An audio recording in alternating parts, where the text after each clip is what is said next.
નમસ્કાર મિત્રો, સ્વાગત છે તમારું અમારી યુટ્યુબ ચેનલ ગુજરાત કથા એન્ડ ન્યૂઝમાં.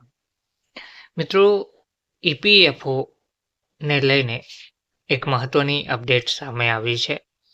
ઈપીએફઓ 2026ને લઈને જે અપડેટ આવી છે તેમાં ઈપીએસ પેન્શન ₹7,500 થશે. બજેટમાં હવે શું વધારો જોવા મળશે? સંપૂર્ણ માહિતી માટે વિડીયોના અંત સુધી બને રહે. મિત્રો, આજે આપણે વાત કરવા જઈ રહ્યા છે એવા મુદ્દા પર જે લાખો પેન્શનરોના જીવન સાથે સીધો જોડાયેલો છે. શું ખરેખર ઈપીએસ 95 પેન્શન ₹1,000થી વધારીને 7,500 થશે?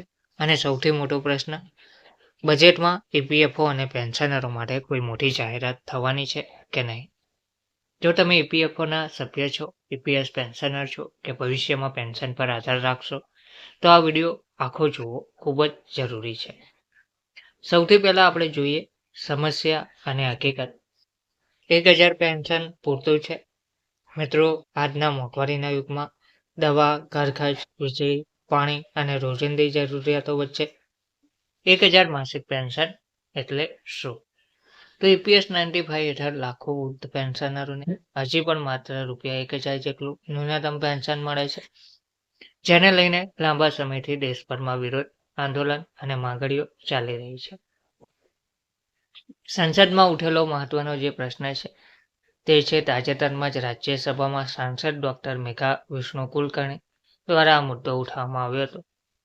તેમણે સરકારને સ્પષ્ટ પૂછ્યું કે શું ઈપીએસ 95નું લઘુત્તમ પેન્શન ₹7,500 કરવામાં આવશે? શું પેન્શનરો અને યુનિયનો તરફથી કોઈ મેમોરેન્ડમ મળ્યા છે? શું સરકારે કોઈ સમયરેખા નક્કી કરી છે? આ પ્રશ્નો કરોડો લોકોને આશા આપનારા હતા. શ્રમ મંત્રીનો સ્પષ્ટ જવાબ, હકીકત શું છે? તો આ પ્રશ્નનો જવાબ આપતા શ્રમ અને રોજગાર રાજ્યમંત્રી શોભા કરંદલાજેએ કહ્યું કે હાલ માટે ₹7,500 લઘુત્તમ ઈપીએસ પેન્શન વધારવાની કોઈ અલગ દરખાસ્ત નથી અને કોઈ સમયરેખા પણ નક્કી કરવામાં આવી નથી. સરકારે સ્પષ્ટ કર્યું કે પેન્શન વધારતા પહેલા ઈપીએસ ફંડની લાંબા ગાળાની નાણાકીય સ્થિતિ જોવી જરૂરી છે. ઈપીએસ 95 યોજના કેવી રીતે કામ કરે છે? ઘણા લોકોને આ સમજાતું નથી, એટલે ધ્યાનથી ખાસ કરીને જોજો, સાંભળજો.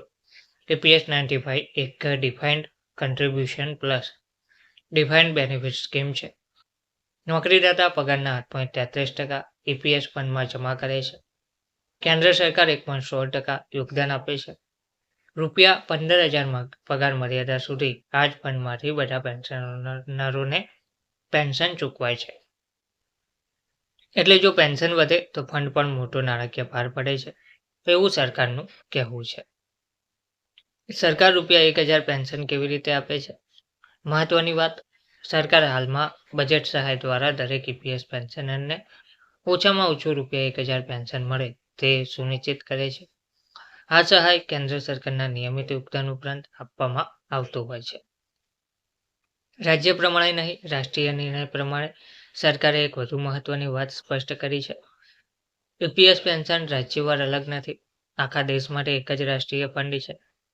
એટલે મહારાષ્ટ્ર, ગુજરાત કે કોઈ પણ રાજ્યની માંગ આખા દેશના હિસાબે વિચારવામાં આવતી હોય છે. ઈપીએફઓમાં અન્ય મોટા સુધારા અને મોટી અપડેટ શું છે? તો ઈપીએફઓ હવે સૌથી રસપ્રદ મુદ્દો બની ગયો છે.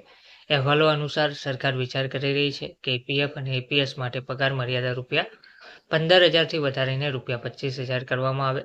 જો આવું થાય તો વધુ કર્મચારીઓ ઈપીએફઓ, ઈપીએસના દાયરામાં આવશે. ભવિષ્યમાં પેન્શન વધારે બનવાની શક્યતા રહેશે. સામાજિક સુરક્ષા પણ વધુ મજબૂત બનશે. બજેટમાં હવે શું વધારો થશે? બજેટ એક્સપેક્ટેશન હવે સૌથી મોટો પ્રશ્ન. આજના બજેટમાં શું ઈપીએસ પેન્શન ₹7,500 થશે? સાચી વાત કહીએ તો સરકાર તરફથી કોઈ સંકેત આપવામાં આવ્યા નથી, સીધી જાહેરાતના સંકેત મળ્યા નથી. પરંતુ શક્યતાઓ શું છે? ઈપીએસ પેન્શન અંગે કમિટી રચવાની જાહેરાત થાય, ઈપીએસ પગાર મર્યાદામાં વધારો, પેન્શનરો માટે વધારાની બજેટ સહાય, આરોગ્ય અથવા મેડિકલ સુવિધામાં રાહત. એટલે મોટો વધારો નહીં, પણ ભવિષ્યની દિશા નક્કી થવાની શક્યતા ચોક્કસ છે. પેન્શનરો માટે આગળ શું છે? તો મિત્રો, ઈપીએસ પેન્શનરોની લડત ચાલુ છે. યુનિયનો, સંગઠનો અને પેન્શનરો સતત સરકાર પર દબાણ બનાવી રહ્યા છે.